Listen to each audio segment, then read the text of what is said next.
We need mechanics. They are disappearing like the airbending nation. And I get it. Most of you that clicked on this video can probably work on cars or is a mechanic.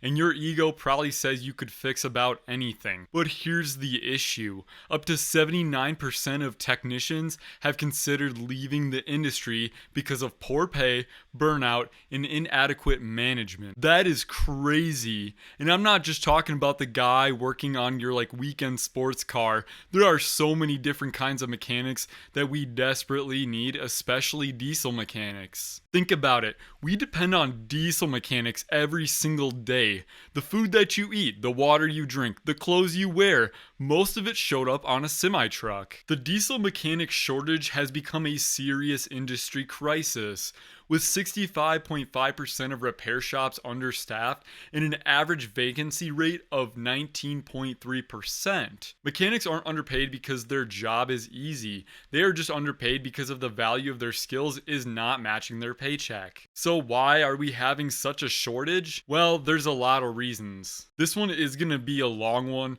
so definitely grab a snack, finish your poo, or just fall asleep and listen to me ramble. Chapter 1, Mechanic Salary. So, the average mechanic in the United States makes somewhere between $50,000 to $55,000 a year. That breaks down to around $25 to $28 an hour. I don't know about you, but that is definitely not enough. Imagine having a niche skill that probably 90% of the population can't do, and you're making around 50 grand a year. I would feel absolutely defeated. Working 8 to 12 hour shifts, putting in 50-hour weeks or even more, you mechanics let me know, and constantly sweating and crawling under cars, getting cuts on your hands and dealing with absolutely terrible customers, all for around 50 grand. And it gets worse. The average mechanic works around 40 to 48 hours per week, which I don't even think that's right. I think that's really low. I would say an average mechanic probably works around 48 to even plus that, 55. Mechanics, you're gonna have to let me know in the comments how many hours you guys actually work, because I'm guessing it is quite a bit more than that. So underpaid, overworked, great. I bet tons of people are lining up to stay in this career. Now, don't get me wrong. If you're working at a small hometown mom and pop shop, I understand. They can only make so much money. But dealerships, come on. These companies are backed by massive manufacturers charging absolutely premium labor rates, yet many technicians still feel like they are making the bare minimum compared to the value that they provide. And I absolutely agree with them. And here's another problem. Cars are getting ridiculously complicated. The average person can probably change their oil, swap a battery, or even throw on a spare tire. But when your engine starts knocking, your transmission starts slipping, or your diesel truck won't even start, suddenly everybody becomes a mechanic's biggest fan. And you guys already know all the issues and systems now that they have to deal with, like computers, control modules, sensors, hybrid systems, learning about EVs. Compared to back then, nowadays there are specialized automotive schools and certifications because vehicles have become so advanced. There are certifications for brakes now, electrical systems, engine performance, diesel transmissions, steering, suspension, and the list goes on. And after all that schooling, you're looking at work days that can easily run from about 7 in the morning till 6 at night with a lunch thrown in there somewhere. Chapter 2. Money, time, and more money. So now imagine graduating school and your very first day your boss says, "Congratulations, now go spend $15,000 before you can actually start your job." That is absolutely ridiculous. Welcome to becoming a mechanic. Tools are expensive, and you're not getting away with a little Harbor Freight toolbox and a couple of wrenches. You are gonna need the whole slurry of tools. They should make a private loan called a Snap-on mortgage just from Snap-on. And let's not forget about the automotive school that you just went to. Automotive programs can cost anywhere from $15,000 to $30,000, really depending on where you go. So before you even start actually making money, you could be in $30,000 to $45,000 in debt, which is just about the same as going to college. Then you're expected to work long hours while slowly buying thousands more dollars worth of tools.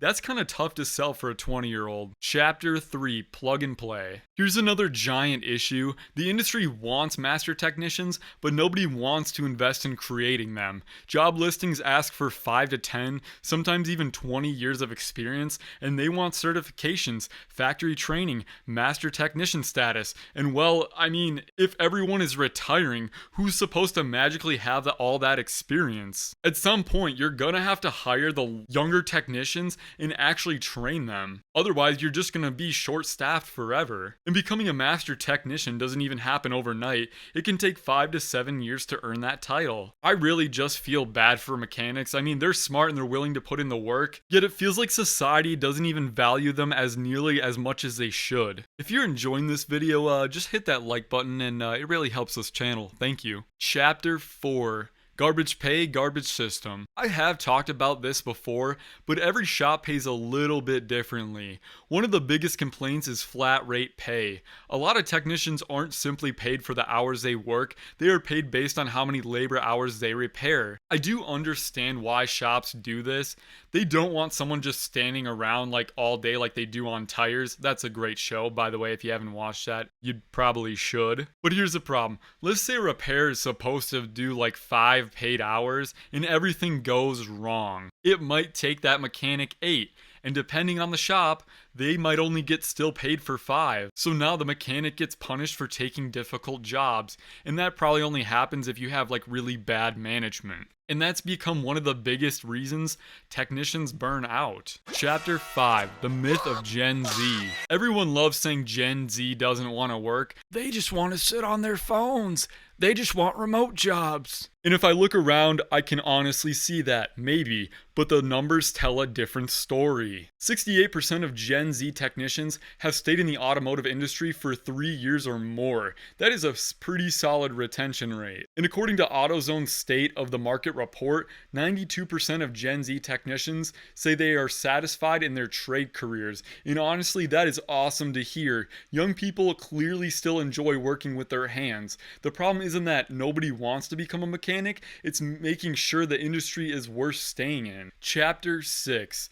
The dealership dilemma. Now, to go back to dealerships, this really surprised me while researching this video. You buy thousands of dollars worth of tools and you spend years learning the trade, and then the dealership charges customers anywhere from around $150 to over $250 per hour for like labor, yet the technician doing the actual work might only take somewhere between $25 to $40 for that hour, depending on the experience and certifications, obviously. And we know that dealerships have buildings, equipment, insurance, management, utilities, part departments. I understand that. But you can also understand why technicians feel frustrated when they're generating hundreds of dollars per hour and only seeing a small percentage of that.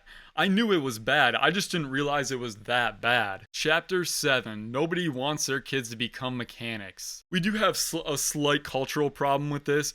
We've told people for years, go to college, don't work with your hands, trades are a backup plan. Meanwhile, high schools continue cutting shop classes because they think students aren't interested. And that's a shame. Some kids don't want to sit behind a desk all day. Some people actually enjoy building things and fixing things. And there's absolutely nothing wrong with that. Blue-collar careers aren't less successful. They are the reason why society keeps moving. Chapter 8. The physical toll. Now here's something I don't think people enough talk about. Being a mechanic is absolutely just beats up your body. You're not sitting in some air-conditioned office answering calls all day. You're lifting heavy odd tires, you're crawling underneath cars, you're bending over engine bays, you're breathing in whatever you're breathing in, brake dust, chemicals, and then getting cut probably every single hour. If you've worked on a rusty car, you already know exactly what I'm talking about. And doing that for 20 to 30 years, I bet everything hurts. According to multiple industry surveys, most common injuries for automotive technicians are going to be back, shoulder, and knee injuries leading the list. And think about this, most mechanics don't get paid 6 figures to destroy their body. Construction workers have it rough. Roofers also have it rough. Mechanics deserve to be in the same conversation because the job is physically demanding every single day. It honestly makes me respect mechanics even more. Chapter 9. The technician shortage by the numbers. So according to the US of labor statistics, the United States is expected to need around 67,000 new automotive service technicians and mechanics every year over the next decade. Not because the industry is exploding, but because of thousands of technicians are retiring or leaving the profession altogether. Does anybody really want to know why there's a mechanic shortage in this world that we live in? This motor, old motor, if you only knew.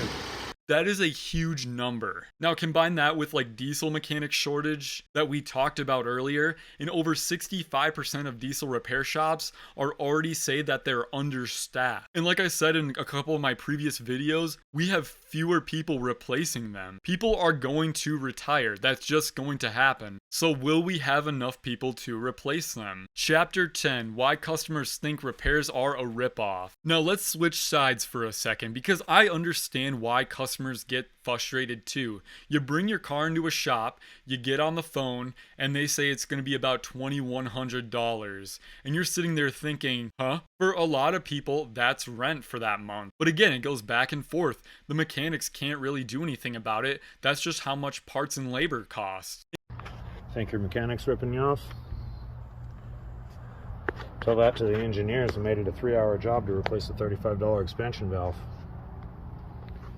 Stupid car. No, I'm not saying every repair bill is fair because there are some scummy shops out there. But there are a whole lot of honest mechanics simply trying to make a living while fixing increasingly complicated vehicles. So before you yell at your mechanic because your bill is expensive, just remember, most of the time he isn't the one making all that money. Chapter 11, what happens if mechanics disappear? Now let's say that nothing changes and mechanics keep leaving. Young people stop entering the trade, retirements keep piling up. What happens? Well, it's a whole lot bigger than you think your Honda Civic sitting in the driveway with a check engine light may be. Deliveries will stop. Farm equipment sits broken during harvest. Construction equipment can't get repaired. Ambulances, fire trucks, school buses, garbage truck, police vehicles, even airplanes, heavy equipment. The whole entire economy depends on the people who fix these machines. And if it just doesn't happen, repair times will get longer, labor costs will go up, parts sit longer,